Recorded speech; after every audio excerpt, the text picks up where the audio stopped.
Good evening, everyone. So my name is Todd Newcomb, Director of the Bison Club here at Bucknell. I want to welcome you all to the 46th Annual Bucknell Athletics Hall of Fame induction ceremony. We are thrilled to be here tonight. We've got a great Hall of Fame class that we're going to induct after we eat our meal.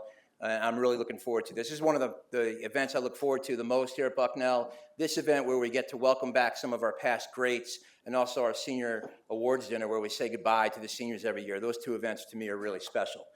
Without any further ado, though, I'd like to introduce Bucknell's Vice President for Athletics and Recreation, Jermaine Truax, and Jermaine has some opening comments. Jermaine. All right. Thank you, Todd, and good evening, everyone. Just want to take a moment to thank you all for coming as we induct this illustrious class. Got an opportunity to meet and take some pictures with them and their families earlier, and just a tremendous group. We're proud to call you our own. We're proud to have you back on campus, and of course, you all will have an opportunity to hear more about them and their accomplishments while they're here later on in the program. But I just want to take a moment to collectively congratulate the group. So, and I also want to acknowledge the Hall of Fame selection committee. It is no easy task identifying some of our best student athletes in the history of Bucknell, but tonight, these 5 members cement their legacies as being some of the greatest student athletes of all time. So just wanted to welcome everybody. Without further ado, we'll get the program started, and as always, go Bison.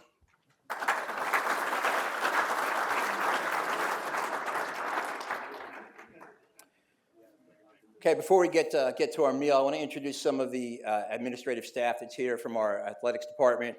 You just met Jermaine, our Deputy Director of Athletics, Tim Pavlechko, right over here, Tim. Our Senior Associate AD for Revenue Generation and Strategic Advancement, Joel Morse. Joel's right here. Our Senior Associate AD for Strategic Initiatives and Leadership, Carly Moss. Carly. Our Associate AD for Compliance and Student Affairs, Dan Isif, right over here. And you'll hear more from him later, but John Terry is our Director of Athletic Communications, does a great job promoting our athletes. John Terry's right over there.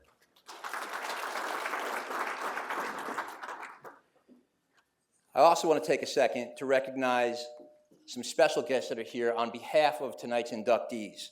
You might notice that we have a few athletes in the room.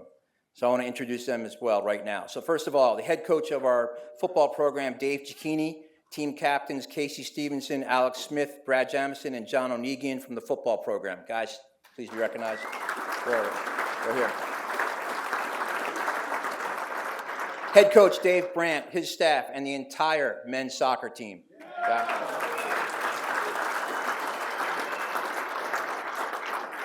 Head coach Kevin Donner, his staff, and some of the team captains from the track and cross country team.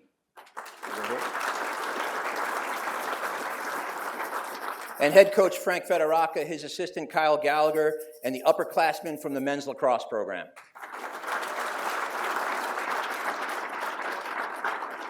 We also have a special video message. Doug or JT, if you want to pop that up on the video screen.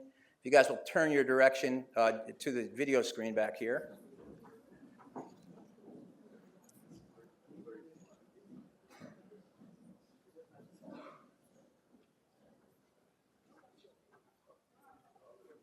Hey, Garen, congratulations on being inducted into the Hall of Fame.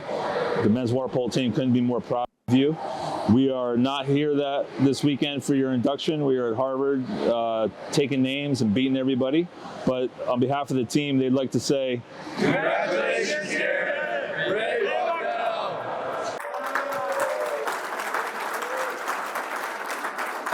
Hey, Garen, congratulations on being... I can tell you those guys show a lot more fight in the pool than spirit when they're doing Ray Bucknell. We gotta work on that part. All right, so at this point, somebody from the dining services will come to your table, tap your table for the meal, enjoy the meal. We'll come back together after the meal and induct our 5 new Hall of Famers. Thank you.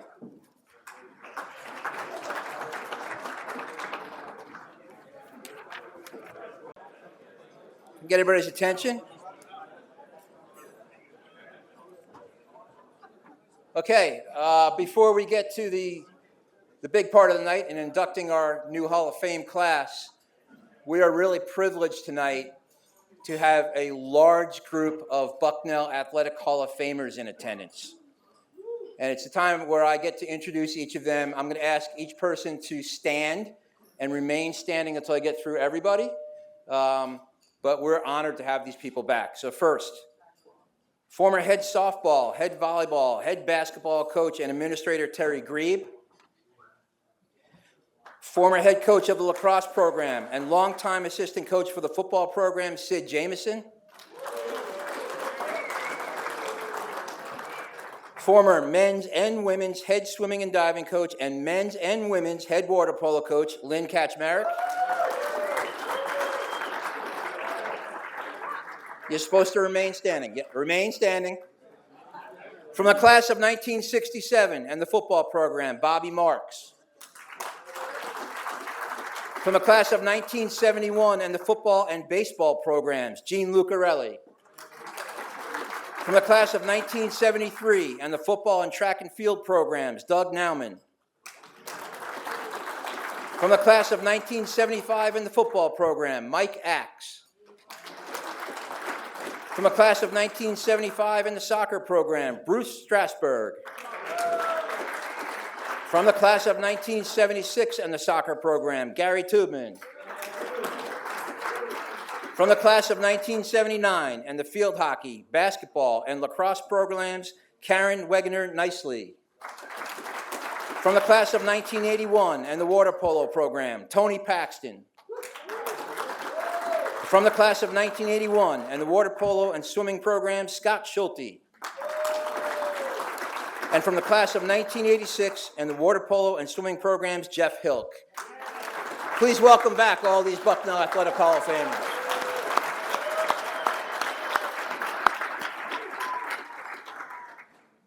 And now that we've met all the past stars of Bison Athletics, it's time to meet the new inductees. So I'm going to bring them up now. First of all, from the class of 1971 and the football and track and field program, Luke Rarbaugh.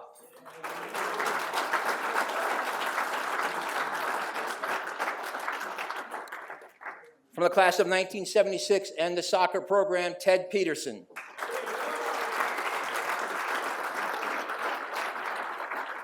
From the class of 1989 and the water polo program, Garen Kopecki.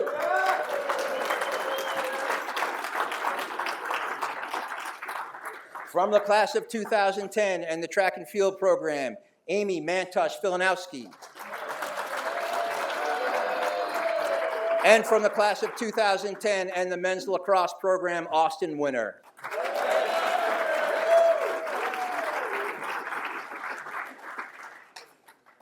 All right, so Jermaine talked about this a little bit in his comments at the beginning of the program, but I really want to take a second to talk about the process to become a Hall of Famer. It's not an easy process. You have to be out of school for 10 years, and then you can be nominated, and then you're vetted through a ballot that right now has about 100 individuals on it. The Hall of Fame Selection Committee meets multiple times throughout the year to discuss that ballot. We vote, we cut it down to 15 finalists, and then we select the 5 from there. I want the Hall of Fame Selection Committee to stand as I call out their name. Terry Grebe, Karen Nicely, Bob Stoltz, Todd Merritt, Jerry Comerford, John Terry, Doug Birdsong on the video in the back, Monique Alexander.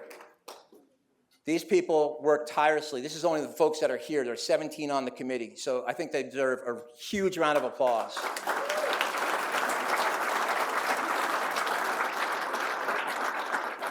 Okay, now the moment we've all been waiting for. I'm going to call forward John Terry as well as Jermaine Truax to help us with our induction process. So, JT.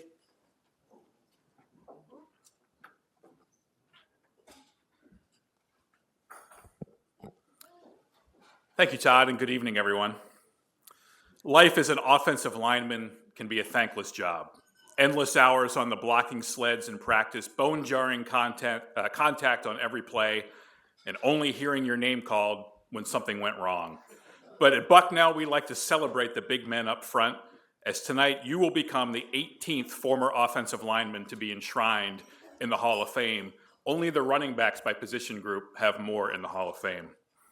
As durable and dependable as they come, you started every game at tackle over your final 3 seasons at Bucknell, earning all Middle Atlantic Conference and Associated Press All-State honors along the way. After your senior season, you played in the very first Pennsylvania Dutch Bowl All-Star game in Lancaster. Your former teammates remember you, though, as so much more than just the guy who helped blast open holes for guys like Hall of Famer Mitch Farbstein in the backfield. Mitch, who was chosen, or he came to Bucknell 2 classes behind you, remembers appreciating the way you bridged the divide between the veterans and the younger players, which was not always the case back then. Hall of Fame teammates Stan Durton and Doug Nauman both sent in comments, and they both recall that neither they nor any of their teammates ever wanted to line up opposite you at practice. Classmate and fellow Hall of Famer Gene Lucarelli called you a leader in the truest sense of the word, and that you and the late Gene Depew led the team both on and off the field. You were also an outstanding shot putter and discus thrower on the Bison track and field team, and Doug recalls finishing up a spring football game one year and then jumping right in the car with you to drive down to Dickinson College for the MAC Outdoor Championship track meet. After graduating from Bucknell in 1971, you reported to training camp with the Baltimore Colts, where you hoped to follow in the footsteps of the Colts Bucknell alumni connection with Tom Mitchell and Sam Haverlack. Unfortunately, you were one of the team's final cuts that year, but that in no way diminishes the impact that you had during your time here in Lewisburg. So in recognition of his outstanding accomplishments on the gridiron, the Bucknell University Department of Athletics and Recreation is proud to welcome Luke Rohrbaugh from the class of 1971 to the Bucknell Athletics Hall of Fame.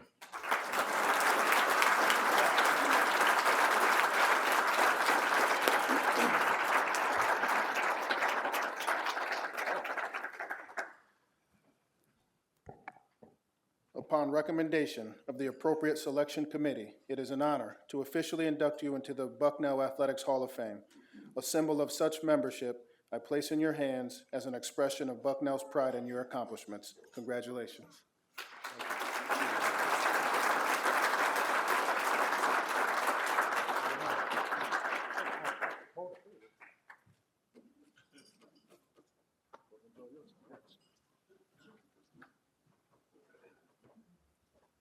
Okay, Todd said to keep it under an hour. But it wasn't easy getting some notes prepared. I had to take an 8-week cram course in typing and a 2-week cram course in, is it Excel Word? Something like that, I think, yeah. Anyway, I'm happy to be here. I'm honored and humbled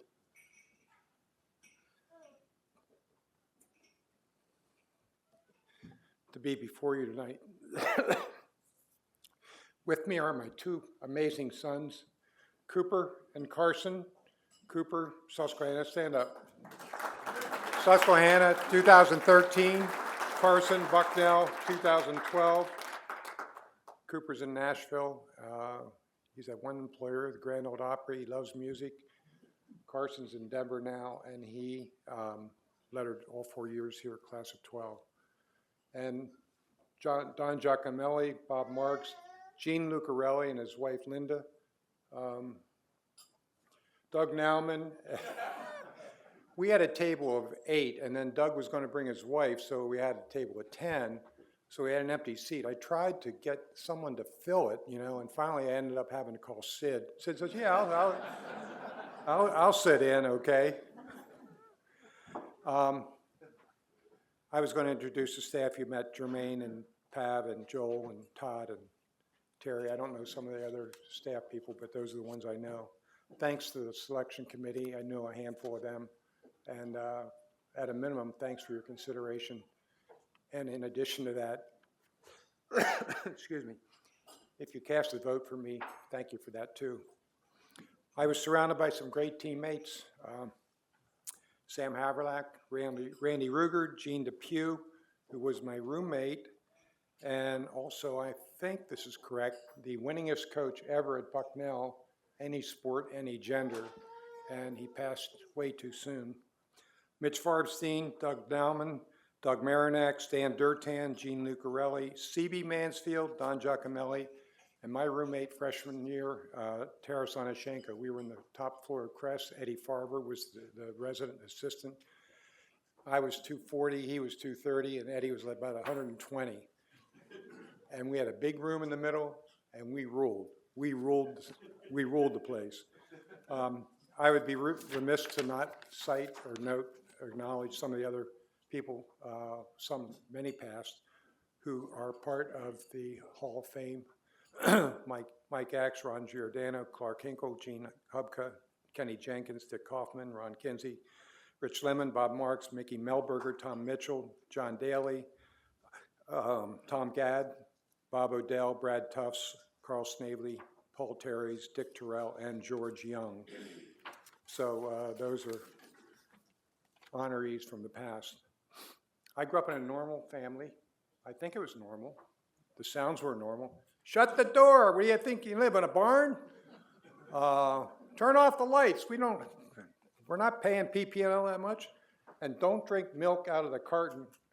Get a glass. I'd gobble it down at the time. Anyway, born in Hanover, Pennsylvania, conservative Pennsylvania German area. Down by York and Gettysburg. My mom was from Lancaster. She was a nurse at Lancaster General, became an RN. Both my parents were born in 1918. That's kind of a big deal, a long time ago, but what was left for them, the impression was the Depression, so I was highly influenced by the Depression era born. My dad, save your pennies, never spend more than you make, live within your means. We bought used cars, never white walls, always black walls. We lived in a town where the shoe factory was, Hanover Shoes, and we always went up and got factory damage because we were stitching out of place or something like that. So instead of $20, it was $15. That's just the way they were. Treat people fairly and treat people the way you want to be treated. That was my dad.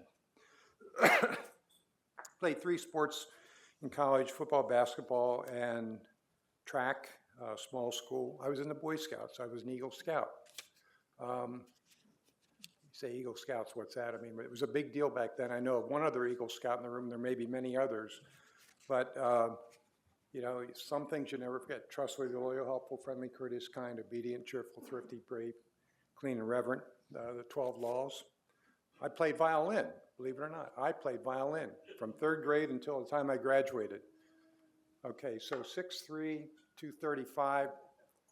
I might have been called a sissy were it not for the fact that I have 6'3", 235, right? Nobody's going to give me any crap. I had reasonable academics.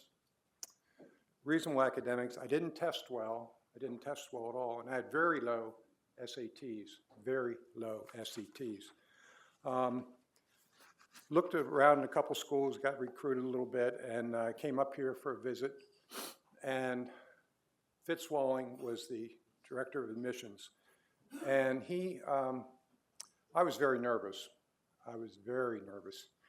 He tried to calm me down and so forth. Now back in that time, which was way back, there were only the English and math. So I think a perfect score was 800 in each, so a perfect score was 1,600.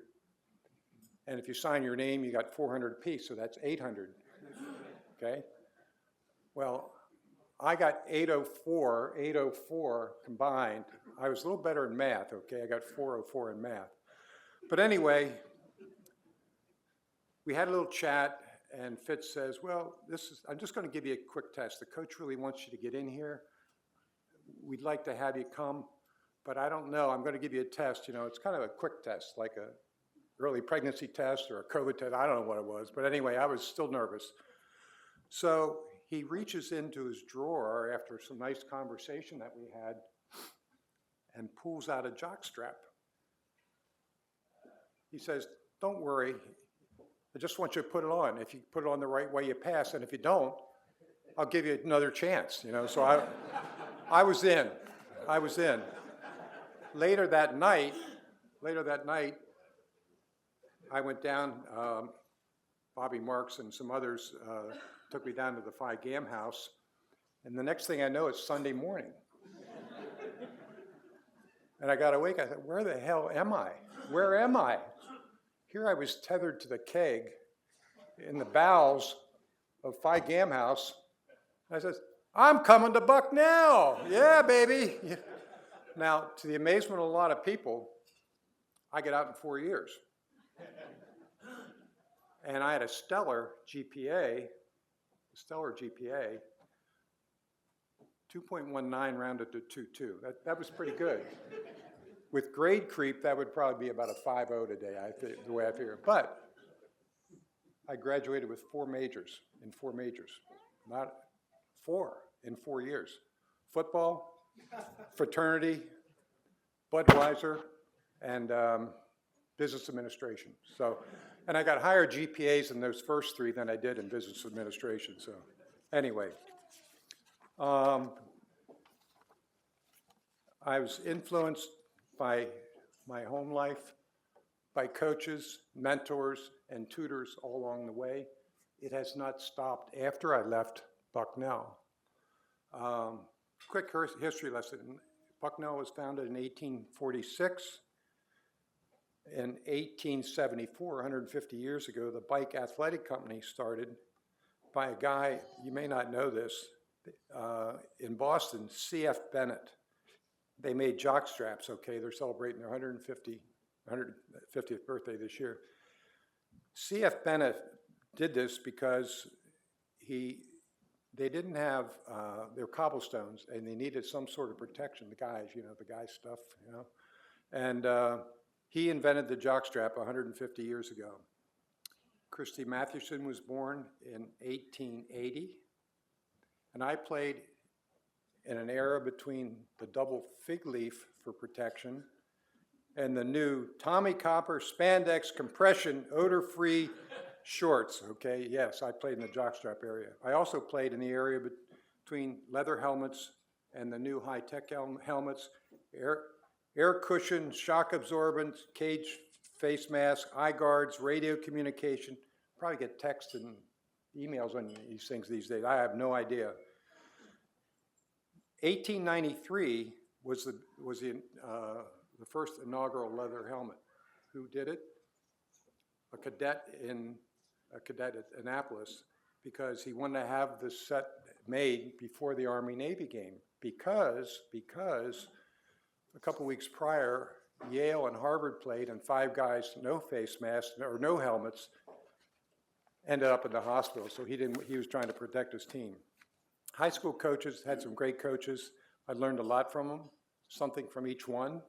Frankie Noonan from Luzerne County. In 8th grade, I combusted out of a class one time. Now I'm 6'1", 150, right? He's like 5'5", 140. And I said, hey, Shorty. He was my high school or junior high basketball and football coach. Hi, Shorty. He goes, come here. Backs me up against the locker. He says, don't ever do that again. That's respect, okay? I haven't forgotten that. Steve Pageant out of Steelton, great football name. He taught me how to swear. The harshest words he ever said were darn and heck, okay? So you don't have to swear to be a leader and to motivate kids. Len Zadoveski from Schuylkill County, Ashland, played on the Ashland Black Diamonds. I dumped somebody, pancaked him. He put his arm around me, showed me some love. My dad loved me, but he never said it, okay? This guy says, I love you. Can you do that again? I said, sure, coach. So I did it again. So that was Coach Zadoveski. And Charlie Chronister, that's a name a lot of you know, was my high school, Charlie Chronister you know here. He was my high school basketball coach. And he was a maniac for fitness and toughness. And he gave me something that I still have today, and I'll never forget it, and I thank him daily. I have a 2-inch vertical now. I had a 2-inch vertical back then, okay? So thank you, Charlie. And the other thing is, don't call him Chick. Charlie Chronister will make you do gut busters, and back and forth and up and down and everything. He was tough. And then I come to the Bucknell coaching staff. The person I named first is really a miracle worker, Hal Biggs, longtime trainer. He kept us taped together, glued together, whatever together, so we could go out and compete.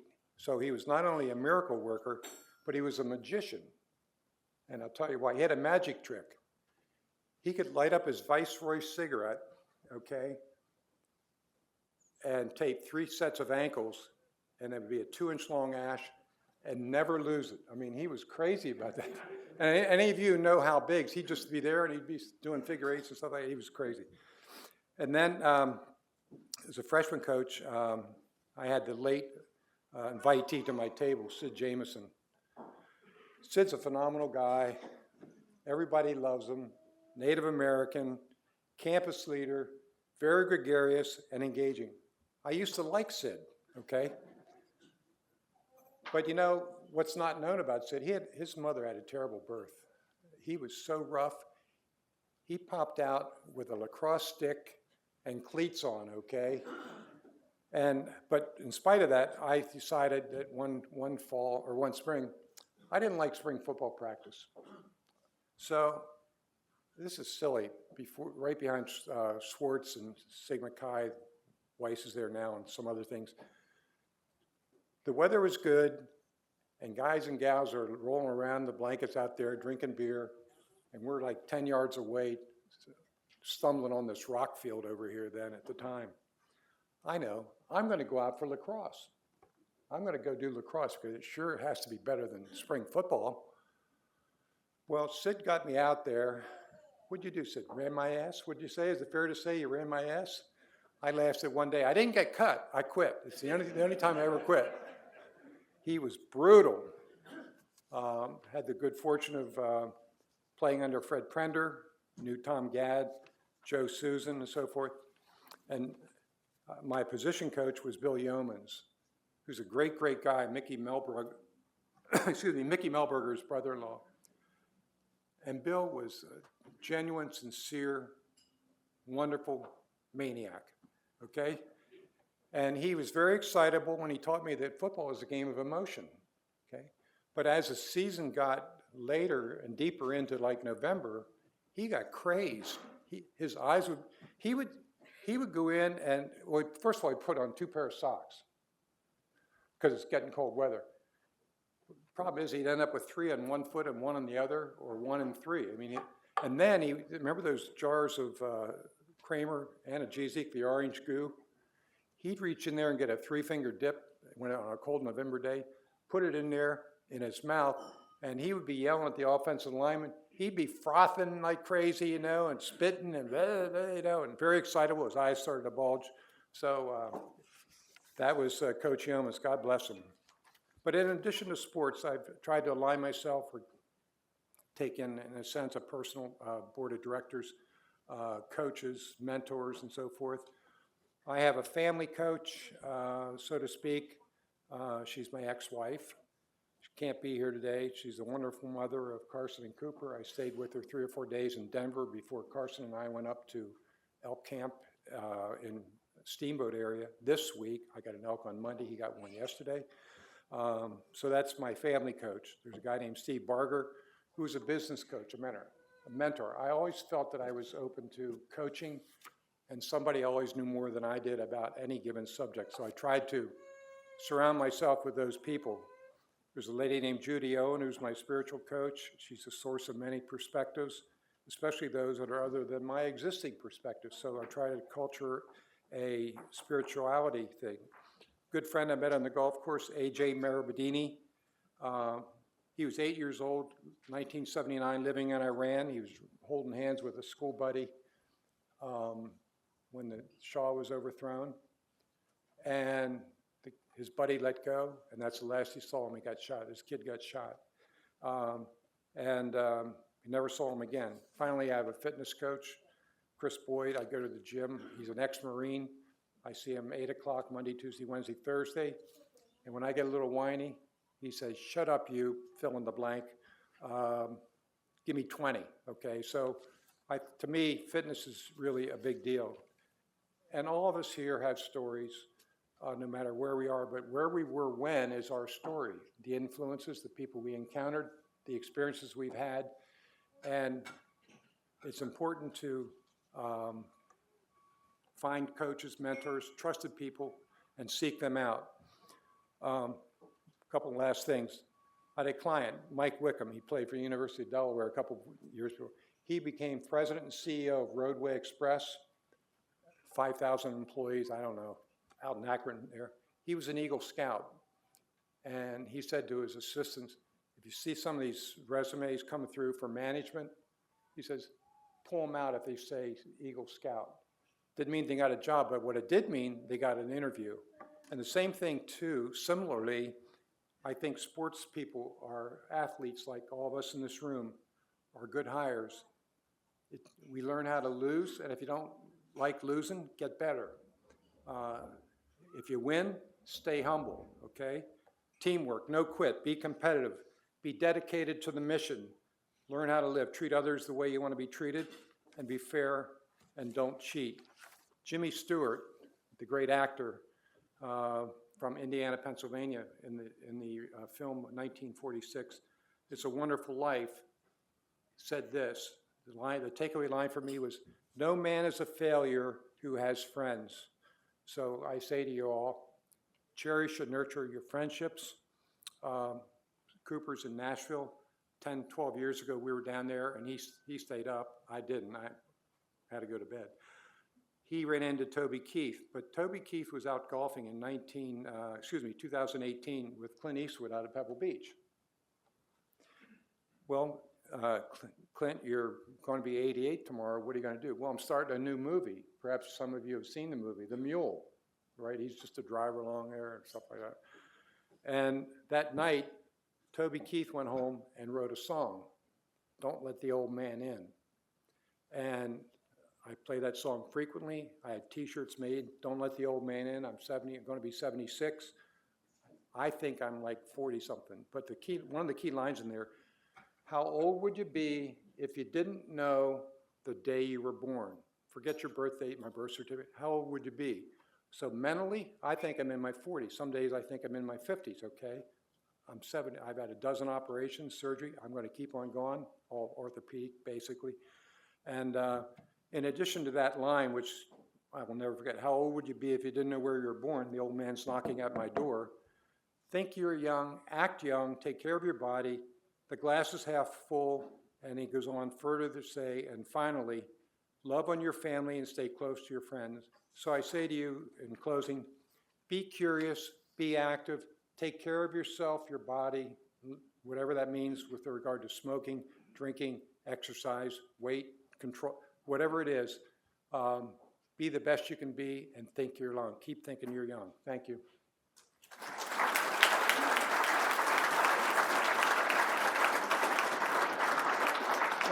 Again, just to reiterate or to say again, to re-emphasize, I'm happy to be here. I'm honored and humbled for this award. Thank you.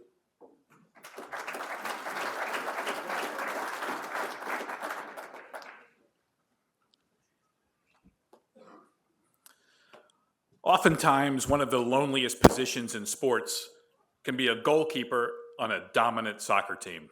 And dominant was the apt term for Craig Reynolds' Bucknell teams of the mid-1970s. In your 3 years as the starting netminder from 1973 to 75, the Bison went 31-7-5, earned national rankings, and made 2 NCAA tournament appearances. The 1974 squad is considered by many to be the best team in program history, with a 12-1-2 record, only 5 goals allowed all season, and the only loss coming by a 1-0 scoreline in double overtime in the second round of the NCAA tournament. The team's loss in the 1975 NCAA tournament came in penalty kicks after a 0-0 draw against the highest scoring team in the country in a marathon game that was played over 2 days. So in the 3 NCAA tournament games that you started in 1974 and 75, the team only allowed 1 goal in 370 minutes. But to say that the goalkeeper didn't play a critical role in those teams' success would be grossly inaccurate. Your Hall of Fame teammate Bruce Strasberg said that you did as much as anyone in making our team what it was, and you made the job of the attacking players so much easier because they knew the D would have their backs. Hall of Fame defender Gary Tubman recalls that you almost single-handedly led the team to a 1974 regular season draw, a win over 4th-ranked Penn State, and then to that epic 1-0 win over the Nittany Lions in the NCAA tournament. He says that you were the first goalie he ever played with who could consistently punt the ball 60-plus yards, and that with a commanding voice, you always demanded perfection among the backs. The records that you set 50 years ago have stood the test of time. All told, you graduated with school marks and career shutouts with 24 and saves with 220, and your .943 save percentage in 1974 is still the Bucknell record. So in recognition of his outstanding goalkeeping on some of Bucknell's finest men's soccer teams, The Bucknell University Department of Athletics and Recreation is proud to welcome Ted Peterson, class of 1976, to the Bucknell Athletics Hall of Fame.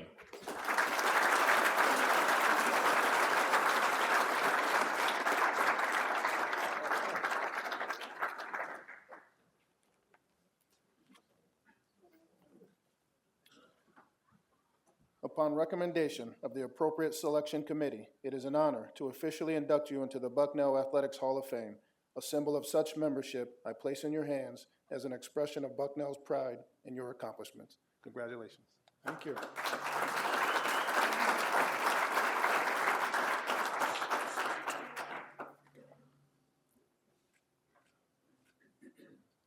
Great, thank you.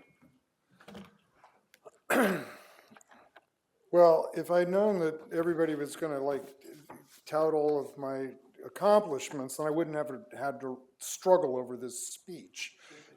Since much of what I'm going to say, I think you've already heard. Luke's speech was excellent and comprehensive. Mine's a little bit formulaic because I wanted to make sure that I tried to catch the tenor of the team, and so I'm going to read it, and you guys will deal with it. So to start, good evening and congratulations to the new class of 2024 Hall of Fame members. What a great honor we all share. I learned about my induction via a Zoom call with Todd Newcomb that had several of my teammates on the call to offer their thoughts and congratulations on my Hall of Fame induction, now 50 years after playing Bucknell soccer in the 70s. Last month, we celebrated the 50th year reunion of the 70s as the era of excellence in Bucknell soccer, highlighting the 1974 season as the greatest team any of us played on. It was quite a weekend of glory days and tall tales of the past, as most of us are now in our 70s. I never imagined that I would be a candidate for inclusion, given that the team already had 3 Hall of Fame inductees, with Bruce and Scott Strasburg, as well as Gary Tubman. It would seem that the 3 Hall of Fame members from one 4-year playing period would be sufficient to acknowledge the greatness of the program and Coach Reynolds' success, especially during the decade of the 70s. However, I was wrong, and now, too, I am humbled to be included in that esteemed group. I will say that all of the goalkeeping records that my name had been next to were produced by the group of teammates that played on those teams. Yes, I still have records for the fewest goals in a season, 5, and the lowest season save percentage, 943, but they reflect the seminal 1974 season. However, what is not mentioned is that I played on teams that had Bruce Strasburg, Scott Strasburg, and Bruce Liner, all members of Coach of the Year for the conference. Players of the Year for the conference. That Bruce Liner, Matt Lowe, Bruce and Scott Strasburg, Robbie Kurz, Gary Tubman, myself, were all multiple Western Section Players of the Years. Those teams comprise some of the greatest players playing together during a 3-year time frame. When I returned for the 50th reunion, there were many players that returned to share in the celebration of the 1974 team's amazing success. Many were starters, and several were part of the second team, called the Big Gray Machine, that practiced and challenged the starting lineup daily, always pushing, always striving to beat the best of the first unit, and not only in hopes of getting more playing time, but simply because they were as competitive as everyone else. They pushed us to be great, and we were just that, a great team. Since all of those attending the reunion were in their 70s, many retired, I was taken by what an amazing group of men I played with during those glory days. It was the best, most competitive group of teammates that I had ever played with. Losing was not an option, and the pain of the loss was worse than the joy of winning. Every person on that team has been incredibly successful in business, many self-made multimillionaires. George Collins has been my business partner for 47 years. Lee Schwartz was the geographer of the United States. Almost everyone was still married for 40 years to their wives. I could go on, but they were, in a word, winners. They could beat you at various sports or games: golf, baseball, tennis, ping pong, beer pong, basketball, pinball, darts, you name a game or a sport, and they not only expected to beat you, they knew they would beat you, and they did.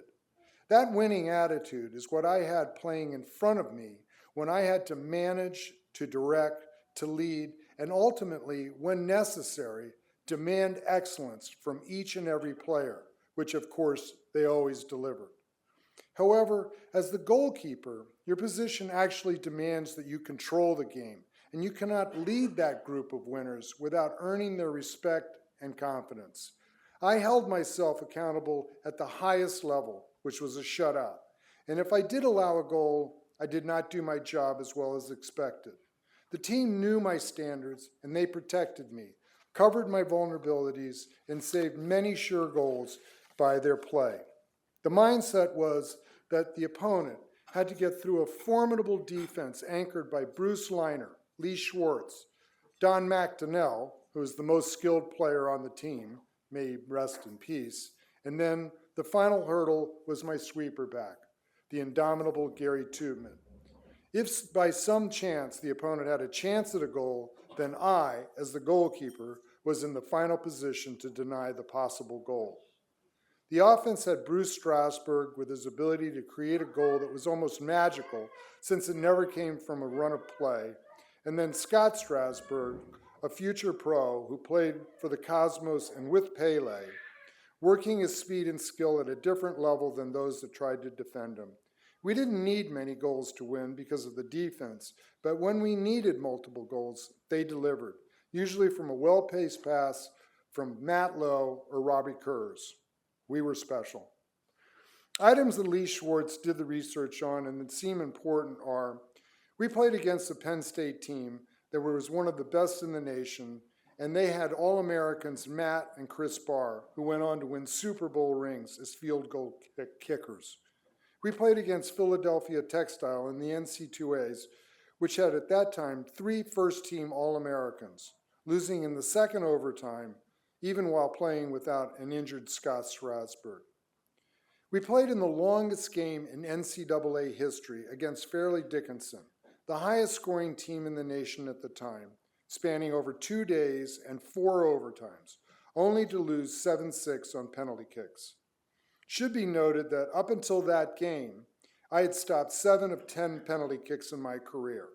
And on that day, my luck ran out and I didn't stop one. I guess that was just it. My luck ran out. Finally, in closing, I want to acknowledge Coach Reynolds, who was a fantastic player, full of passion and drive, and was probably the most challenging and difficult player for him to coach in his career. I did not hesitate to voice my opinions, control the game, and in my senior year, it became messy for a moment. But ultimately, my teammates intervened, and we went on to a fantastic final season despite losing to Fairleigh Dickinson. I think that much of my personality was formed by playing goalkeeper at Bucknell. I learned that to be an effective leader, you have to lead by example and put those around you in a position to succeed, and that success comes with effort and excellence, something that is the hallmark of the teams I played on and the teammates that I played with. Thank you to all my teammates and those involved in making this a special moment and my Hall of Fame induction happen. I feel incredibly fortunate and blessed by this honor. Thank you very much.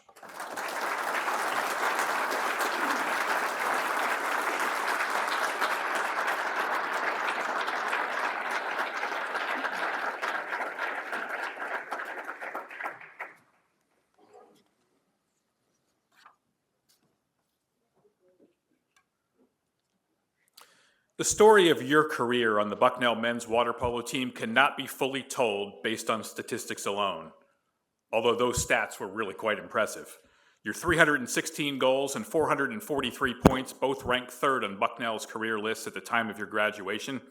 You racked up 110 goals and 63 assists in your junior year alone, which earned you All Mid-Atlantic conference and conference MVP honors, and honorable mention All-America honors. Blessed with a howitzer of a left arm, you made the All-Eastern Championship team all 4 years. You were a 2-year team captain under 2 Hall of Fame coaches on one of the best teams in the East, and you helped lead the Bison to a league championship and an NCAA tournament berth as a freshman. All of those honors were great and are a big reason why you are here tonight, but if you ask your former coach and teammates, the intangibles not measured by the stats are what set you apart from the many other very good, highly decorated players who wore the orange and blue caps.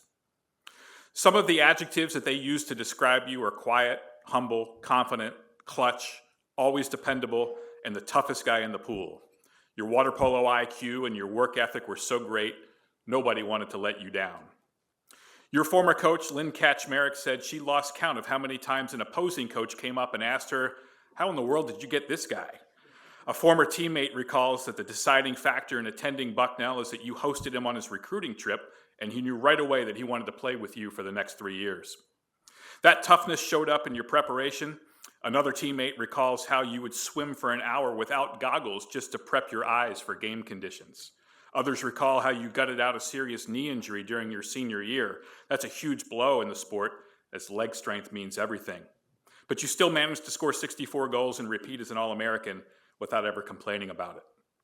After graduation, you stayed active in the sport, playing for the U.S. national team at 3 Olympic festivals and helping the New York Athletic Club team to 4 national championships. You held a myriad of administrative roles in the sport, including a stint as chairman of Illinois Water Polo, and you literally lent your voice to the sport as a color analyst on the Big Ten Network for more than 15 years.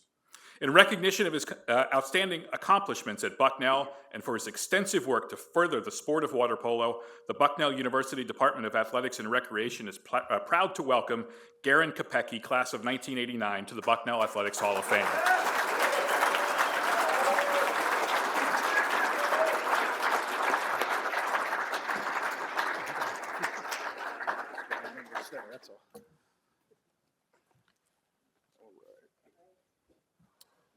Upon recommendation of the appropriate selection committee, it is an honor to officially induct you into the Bucknell Athletics Hall of Fame.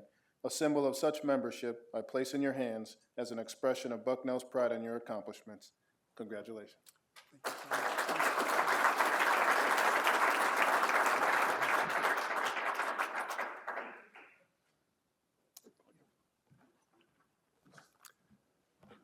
Okay. So there was another Hall of Famer who sent me an email just a few days ago, Mark Gensheimer, and he said, you know, when you get up here, you think you got it all under control, but once you get this nice honor, it's just going to blow you away. And I have to say that's exactly true. It's really humbling and wonderful to be here. It is true, actually, about 30, 40, maybe 45 years ago, those were my abs.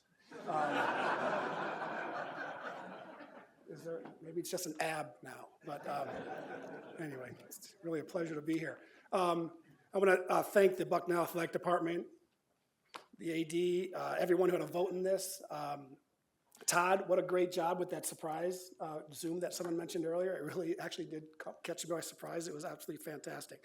And I want to say that I'm thrilled to be here alongside these fantastic other honorees. It's really a nice and just amazing experience to hear their stories as well. I have a lot of thank yous to hand out today, and I have a few stories to tell, and I'm really hopeful that the statute of limitations has expired at this point after 3 or 4 decades. And I'm kind of hoping that, you know, maybe my fingers are crossed that this is kind of a judgment-free zone for a little bit. Jeff, hopefully so. Get to that later. But before I start, I kind of want to get past some hard stuff. Earlier this summer, we lost a very dear member of the Bucknell swimming and water polo community. And if you knew Mick Mahucci, you know what kind of a unique and, quite frankly, cool cat Mick was and what an impact he made on our community of water polo and swimmers. He was the captain of the swim team, actually, but he was also my roommate for 3 years. He and I played in California together in the summertime. We summered together, we vacationed together over the years. I'm godfather to one of his sons, and it was a real blow to lose Mick this past summer. He was living in Redondo Beach as a radiologist when cancer kind of popped up, and he had 4 young children, and it's a real sad situation that he's not here to celebrate this with me. So my first toast of the evening, frankly, if you guys don't mind and indulge me, is to, I just want to toast Mick, because I really, really wish he was here.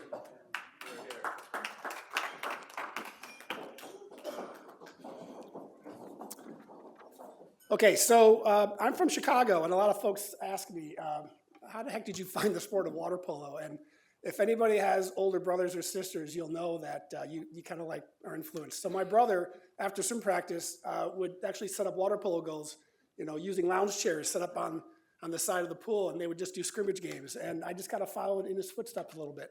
And I kind of grew up in Chicago. I call it the rules fluid conference was the Chicago Catholic League, right? And you really kind of had to play, or you were really hurt.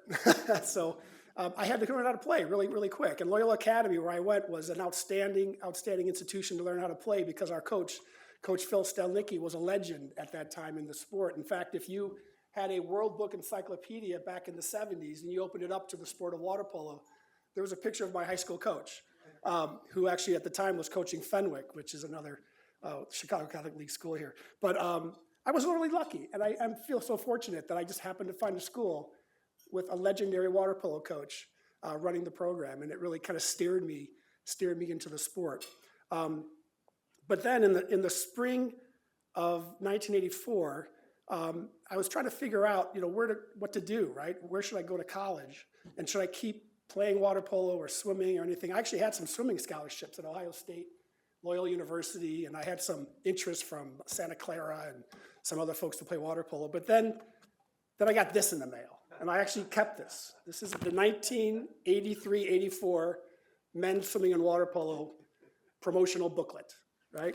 And all of its black and white glory.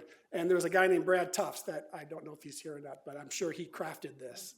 And it was such a blessing that this showed up in Chicago on my doorstep, that Dick Russell, the coach at Bucknell, somehow found me in Chicago and introduced me to Bucknell University in Lewisburg, Pennsylvania. So I want to thank Coach Dick Russell for making that effort to find me, because getting this in the mail actually set off a series of events that changed my life from that day forward. I was kind of unsure, though, after I got this, of kind of what I want to do and where I want to go. And I remember I went to a doctor, my doctor, and he was asking me, what are you thinking about for college? And I was rattling off schools and this and that.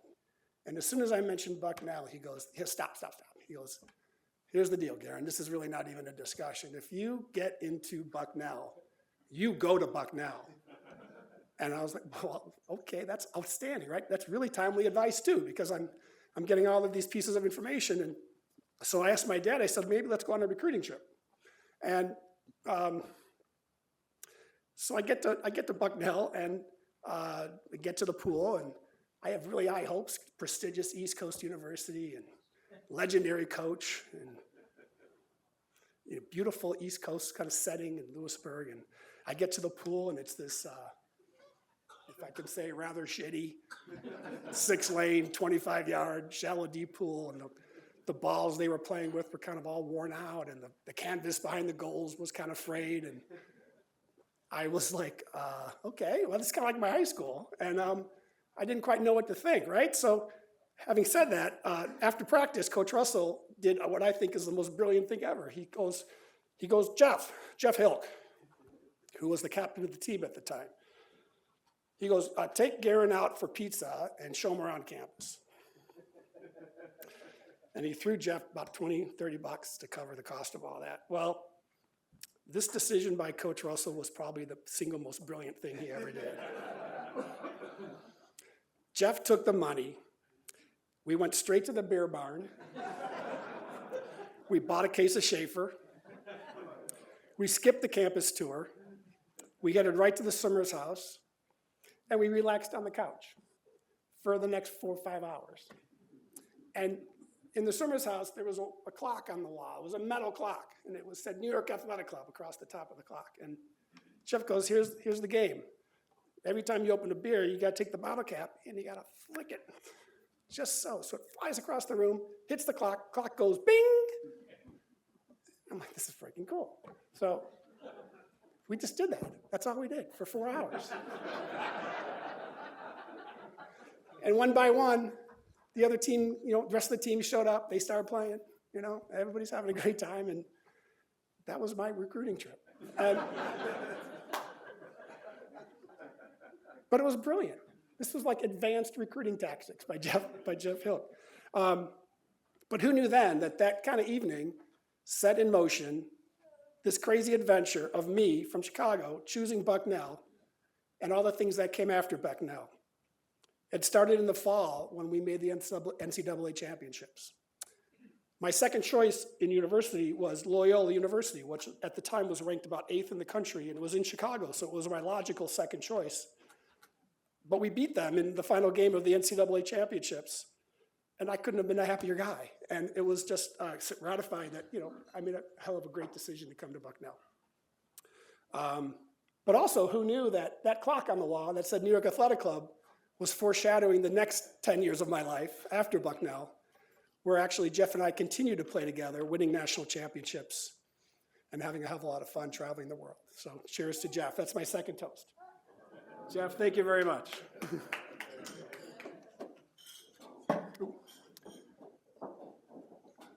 So I had the great fortune, I think, of playing in an era when I think I had really generational coaches that were outstanding. I'm not just talking about the ones that I played for, but just on the East Coast. I can go back to my high school days, Coach Phil Stelnicki and Coach Dick Russell for sure, but the other guys around the East Coast, Ed Reed, Doc Hunkler,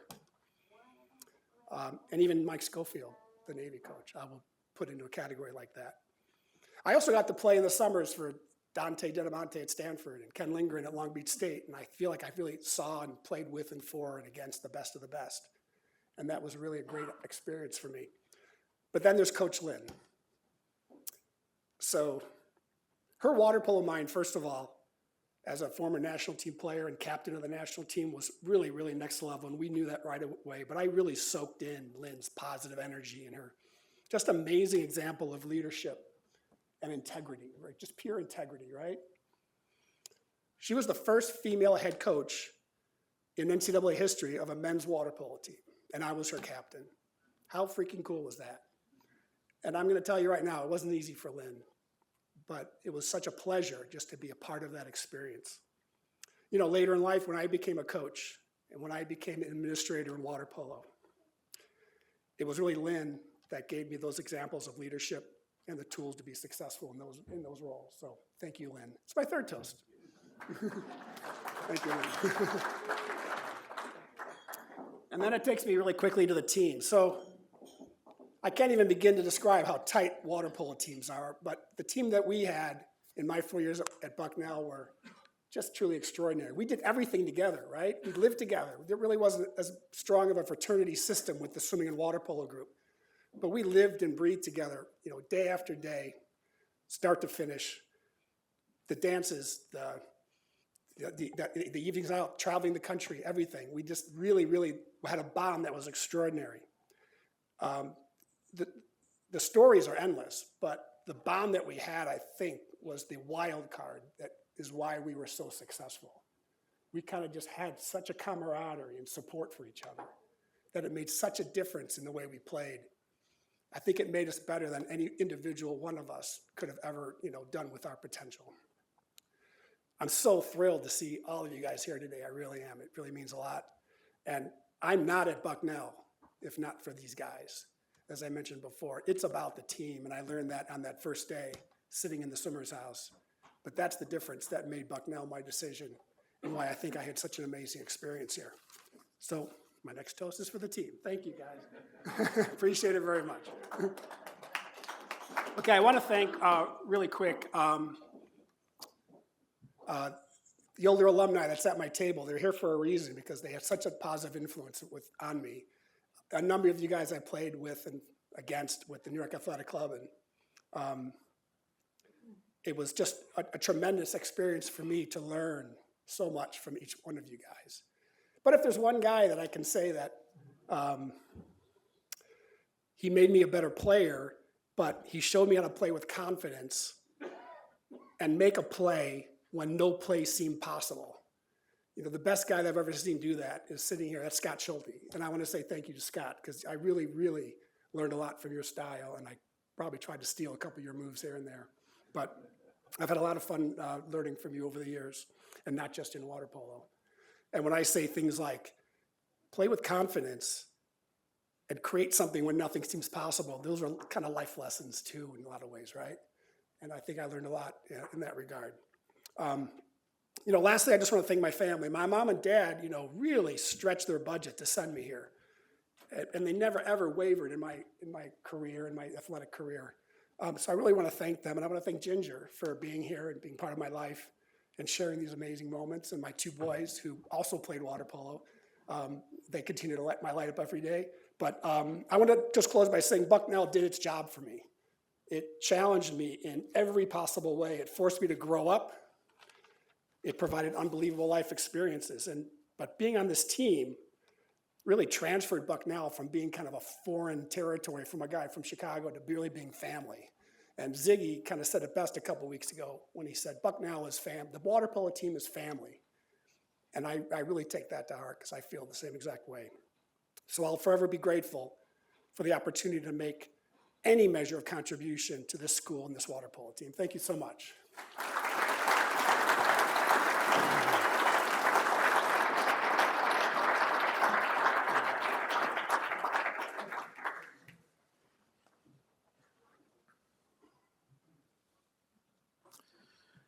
The word versatility is thrown around so often in sports that it has almost become a cliche. But in the world of track and field, championships are won on the backs of athletes who can excel in more than one event. And in the storied history of the Bison women's program, you did that as well as anyone. It didn't take long for Bison fans to discover your immense talent. As a freshman, you broke a 21-year-old school record in the high jump and won Patriot League championships in that event, both indoors and outdoors. You also excelled in the long jump, the triple jump, and the heptathlon and pentathlon. All told, you won 7 gold medals and 4 silver medals at Patriot League championships, and twice you were selected as the Patriot League field athlete of the meet. Versatility indeed. Your outdoor high jump PR held up as the school record for another 12 years, and your top indoor mark of 5 feet 8 inches lasted all the way up until last season. You also graduated number 2 all-time in the triple jump behind only another Hall of Famer in Jill Wise, and you were also a top 5 all-time scorer in both the pentathlon and the heptathlon, all of which led to your being named to the Patriot League's 25th anniversary team. Track and field at Bucknell is very much a team sport, and all of those outstanding performances helped the Bison claim 6 Patriot League championships and 2 runner-up finishes out of 8 possible attempts indoor and outdoor over your 4 years. Your former coach, Kevin Donner, recalls the Patriot League indoor championships your senior year. The Bison had suffered a rare defeat to Navy the previous indoor season, and he had forecast the 2010 meet to be very close. He was faced with the dilemma of whether to enter you in the pentathlon, which you would have been favored to win, or to spread your talents around to a bunch of different events in order to pile up some more points. So coach chose both options. And despite the heavy workload, you did indeed win that pentathlon, and you won the high jump, and you placed 4th in the triple jump. You single-handedly outscored one of the other teams in the meet, and Bucknell did indeed get revenge on Navy with a 72-point victory. Your leadership as a 2-year captain and your team-first attitude led your coaches to think that perhaps someday you might make a good college coach, and you have done just that. You came back to Bucknell as an assistant coach from 2015 to 2018 before moving on to Kutztown and then to Muhlenberg, where earlier this year you were named the head coach of the Mules cross country and track and field program. In recognition of her outstanding accomplishments for the Bison track and field team, the Bucknell University Department of Athletics and Recreation is proud to welcome Amy Mantush-Filanowski, class of 2010, to the Bucknell Athletics Hall of Fame.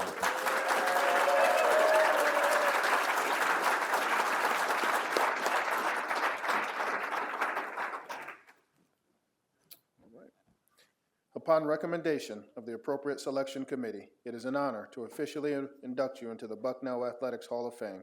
A symbol of such membership I place in your hands as an expression of Bucknell's pride in your accomplishments. Congratulations. Thank you so much.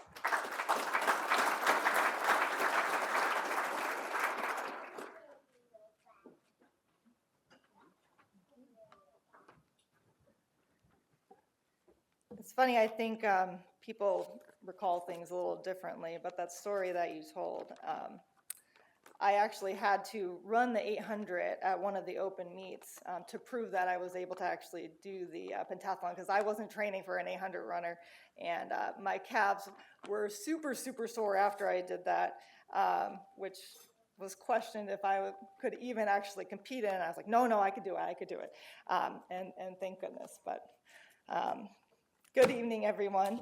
I will too read from a sheet of paper. What an incredible honor it is to stand here tonight surrounded by so many people who have shaped my journey. I am truly humbled to be inducted into the Bucknell University Athletics Hall of Fame, to be recognized along so many remarkable athletes, coaches, administrators, and friends of Bucknell. I've never imagined something like this when I first set foot on this campus. I want to start by thanking the Bucknell Athletics Department and the Hall of Fame Committee for this tremendous honor. This recognition, though, isn't just about my individual achievements, it's a reflection of the many people who have supported and believed me along the way. To my parents, who instilled me the values of hard work, discipline, and perseverance, thank you. Your support through every high and low of my academic and athletic career made all the difference. To my husband, Brian, and Blake, who are back there, because Blake's, it's past his bedtime, way past his bedtime. You guys are my rock. Thank you for being my constant source of love and encouragement. We all know the impact of a coach goes way beyond training. It's about shaping character and building confidence. Coach Mario Wilson was the reason why I came to Bucknell. Although he's not here tonight, I hope that he knows that it was his belief in me that made my college decision an easy one. Coach Danielle Hobson, also not here tonight, and also not my event coach, but I want to publicly thank her for being the biggest mentor to me. Her guidance didn't just make me a better athlete, it helped me keep my values on track and grow into the person that I am today. As a coach now, I strive every day to pass that same influence onto my athletes. Coach Donner, if it wasn't for you and how you built the Bucknell track and field team, we wouldn't have had all these successes and fond memories that we do now, so thank you. And to my teammates, some of whom are here tonight, thank you. The bonds we formed through competition, training, long hours together are some of the strongest of my life. We pushed each other, celebrated each other, we shared moments of joy and struggle. I carry those memories with me always. Bucknell is not just a place, it's a feeling. Every time I step foot on this campus, I feel it. It's more than just nostalgia or pride. It's a deep sense of belonging, a feeling of home. I know many of us who spent our college years here feel it too. There's an energy, a warmth, and an overwhelming familiarity that comes with being back here at Bucknell. It's the memory of the excitement of movement day with big balloons and smiling faces everywhere. It's watching the sky turn blue and orange over the quad at sunset, the beauty that really stops you in your tracks. It's the smell of the crisp fall air that floods in memories of the start of track season. It's the feeling of attending an electric basketball game with your face painted and Ray Bucknell across your shirt, lost in the energy of the crowd. It's the friendships you forge staying up late, working at the library, watching a movie in the gateways, or sitting in the sauna after practice.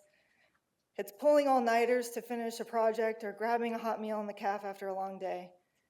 It's a feeling that unites us as teammates and alumni, no matter how far we go or how long we've been away. Bucknell is also about the traditions, the candle lighting ceremony, pumpkin buddies, cheesy tunes, house party, RIP, or the quad race. It's signing the wall in the locker room, and it's wearing sunglasses at Stucco the night before graduation, trying to hide your tears because deep down you're afraid the best time of your life is coming to an end. But it didn't quite, and not fully anyway. I still have all of those memories. And most importantly, I still have the friendships. Those experiences have left a mark on me just as much as the championships and victories on the track. Speaking of championships, I was lucky enough to be a part of many of them as a student athlete, every one unique in its own way. but a couple more memorable than others. One memory that stands out vividly is my first indoor Patriot League championship. It was a cold February weekend at West Point, and even though we were away, it felt like a home meet. So many people showed up to support our team. It was the second day of a 3-day championship, and I was competing in the high jump. And as I was preparing to jump, I remember looking to my left and seeing my friend Kyle Anthony land an incredible long jump, and that entire side of the field house just erupted in cheers. Behind me, Dave Manti was about to win the men's pole vault, and on the track, Ryan White, who's here tonight, was finishing the 1,000-meter to secure a second-place finish in the heptathlon. It seemed like everywhere I looked, Bucknell athletes were excelling and spectators were celebrating those achievements. That day, I definitely felt the pressure to perform, but I also felt an overwhelming sense of pride, not just in my own performance, but being in part a team and a legacy. We were all chasing greatness together. The women won that team championship and 5 more after that. We won't talk about the 2 that we lost. But the most special win was my senior year. The Outdoor Patriot League championships were at home this time, and both the men's and the women's teams were performing more than what was expected of us. As Coach Donner always said, paper don't run, paper don't jump, paper don't throw. And we were on a mission to prove him right. Although the women were picked to win, the men have never beaten Army and Navy on the same day. For the men, it came down to the 4x4 relay. The women already had enough points to secure a team win, but the men had to place third in the 4x4 against some really talented teams. The gun went off, and the whole team ran back and forth from one side to another as they ran around the track, yelling and screaming, just begging the guys to score enough points. In front of a stadium full of alumni, friends, and family, the men raced to a second-place finish to secure the team championship. Everyone stormed the field and joined in us with that celebration. That's the team. That's Bucknell. Reflecting on my time here, I realized how much it shaped my life.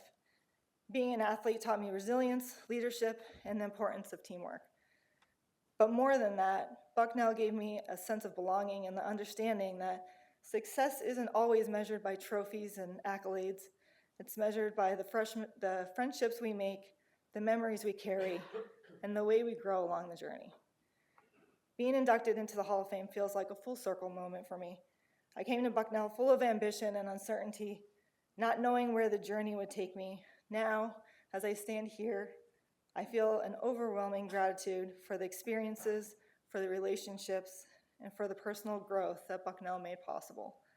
This is truly a special place, and it will always be a part of who I am, and this moment is one I will carry with me for the rest of my life. Thank you.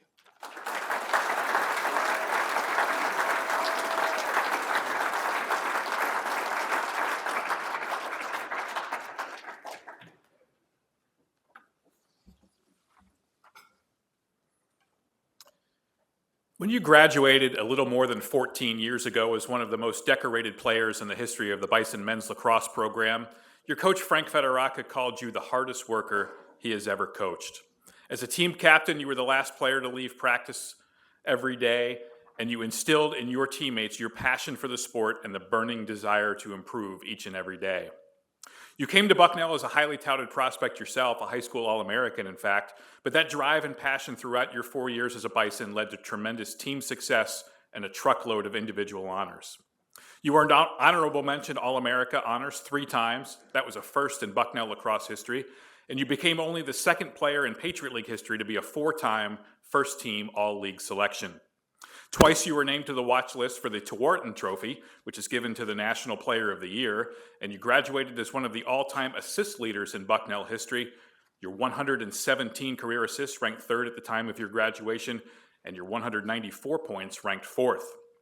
A model of consistency, over your 4-year career, you recorded at least 1 point in all but 1 game. You had 7 assists in 1 game as a senior, and as a sophomore, you ranked 2nd in the nation in assists. As gifted a feeder as you were, one of our lasting memories of your career will always be the sudden death overtime goal that you scored to beat Colgate on your senior night, a win that the Bison had to have to make the postseason that year, and then followed by your sprint up the stairs into the Christie grandstand to find and hug your family. What a moment that was. Team success mattered more than those individual accomplishments, and you graduated as part of the winningest senior class in team history at the time. You played on teams that won a regular season Patriot League title with an unbeaten record in 2009, and 2 of your teams advanced all the way to the Patriot League championship game. In recognition of his outstanding accomplishments with the Bison men's lacrosse team, the Bucknell University Department of Athletics and Recreation is proud to welcome Austin Winter from the class of 2010 to the Bucknell Athletics Hall of Fame.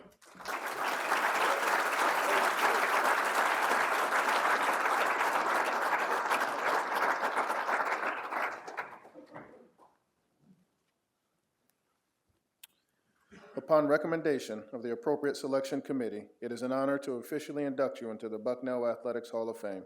A symbol of such membership I place in your hands as an expression of Bucknell's pride in your accomplishments. Congratulations.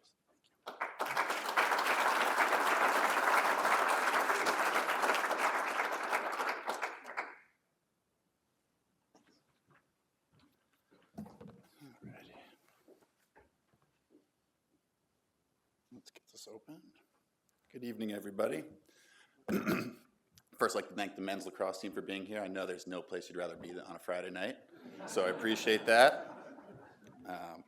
First of all, I'm incredibly humbled and honored to be standing here tonight to be inducted into the Bucknell University Hall of Fame. I'd first like to congratulate my other nominees, especially Amy.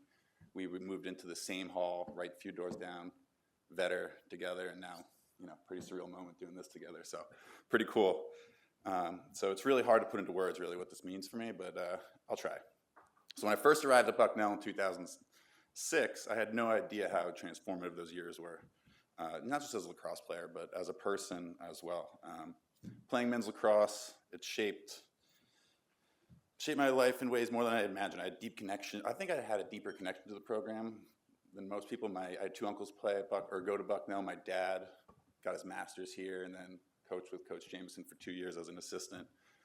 So I grew up with stories not only of my dad's legendary playing career, but of Pete Von Hoffman and then all the Coach J isms that was just flooded in my house every single night. So, this place always felt like home to me. I even wore a Bucknell sweatshirt to my first day of kindergarten, so it's always been there. But looking back, I'm fortunate enough to even play here. And it wasn't just about the stats, the accolades, or any of that. It was about the friendships. I have a few teammates who are here today. Ryan Backer, who helped introduce me to my wife. Clayton Albright, the Renaissance man. Chris, who's like an uncle, he's taking care of my youngest. It's beautiful. And then Tim Brandow, who was my freshman roommate. He was my running mate for 4 years, and thanks for catching all those assists I threw to you. I appreciate that. And thanks for traveling back here. It just means so much. The memories, the laughs, even the tough 1-goal losses that still keep me up at night. Those are the moments that I'll cherish forever. So whether we're playing golf, getting the kids together, it's a bond I'll always be grateful for. And Bucknell gave me that. So I just want to say I love you guys. Also want to thank my coaches. First, my high school coach, Tim Flynn from Mountain Lakes. He's a legend in the lacrosse world. He started the program in 1980. He's still coaching to this day. When he started playing, it was the wood and stick days. So he's been around. And then next, Coach Federaca, who got me here. Coach Myers we had as well during that time, who recruited me, and then Coach Lattimore, my other offensive coach. You guys didn't just make me better lacrosse players. You made me a better leader and a teammate. You taught me to push through adversity and just be someone who could always be counted on in any moment. So thank you for instilling that confidence in me. And I'll always be grateful for that opportunity to be a Bison and wear that jersey. To my family next, to my 2 younger brothers, Chase, who played lacrosse at Hopkins, and my brother Connor, who played football and lacrosse at Muhlenberg. We grew up in a very competitive house with us boys. We actually had 2 basketball hoops with pads on the walls, and it was just like a mini gym in our house. So we got after it. So I just will say being better than you guys in everything in life has been one of my greatest pleasures, and I appreciate that. So good luck beating this one, guys. Next to my dad. You introduced me to this great game when I was 2 years old, and you lined me up on the garage door and threw the ball as hard as you can. We ruled out goalie pretty quickly. But you always gave so much to yourself, to me, and to my brothers as well, as both a coach and just as a friend. So your unwavering support means the world to me. and I hope this honor makes you proud. Next to my mom. They say little boys look up to their dads, but you've always been my hero. From beating stage 3 breast cancer 28 years ago to continuing to fight to this day, you know. Your strength and grace are remarkable. You taught me to be grateful for everything, every moment, set goals. And you achieved all your goals too. From building the house from your cancer bed to watching your boys grow up, get married, have kids, start a family. You've always been there, and I'll never forget that. So again, scoring my last goal ever at Christie, and first thing I do is, where's Mom? So now look at us. We're sitting here, and I'm getting inducted into the Hall of Fame. We're so lucky, Mom. I love you. Next to my wife, Lauren, and my kids, Logan, Reese, and Teddy. You never get to see how good I was. You just get to hear. you just get to hear the stories. So hopefully this helps a little bit when I try to tell you to do something, but we'll see. Being a husband and being a father is the greatest achievement I'll ever have, greatest honor I'll ever have. I'm so grateful for my little family. You make me feel like the luckiest guy in the world, and I love you. Finally, to Bucknell University, thank you for giving me a home for 4 years. This education that I got here, the friendships, the experiences I gained were just irreplaceable. Being a student athlete here was such a privilege, and I'll always cherish this community. This honor is truly special. I accept it with immense gratitude. I'll always look back on my time at Bucknell with pride, and I'm thankful to be part of this great program's legacy. Thank you.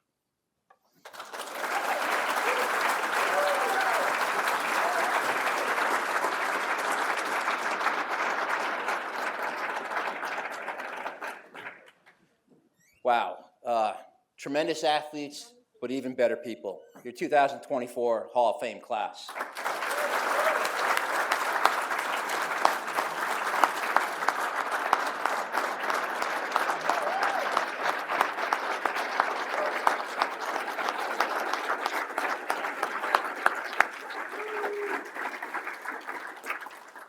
Just some quick wrap up before you guys all take off. Remember, this is homecoming weekend. A couple of events tomorrow just to let you all know about. Swimming and diving will be in action at noon tomorrow against Boston University. And then the homecoming football game at 1 o'clock against Cornell, where we'll have the privilege of recognizing these inductees on the field at halftime. One piece of housekeeping, all the men's soccer guys and Ted report to the photo room right after this. We're going to get some photos with you guys. And everybody else, thank you so much for coming tonight. Thank you for all you do for Bucknell. Ray Bucknell, and go Bison.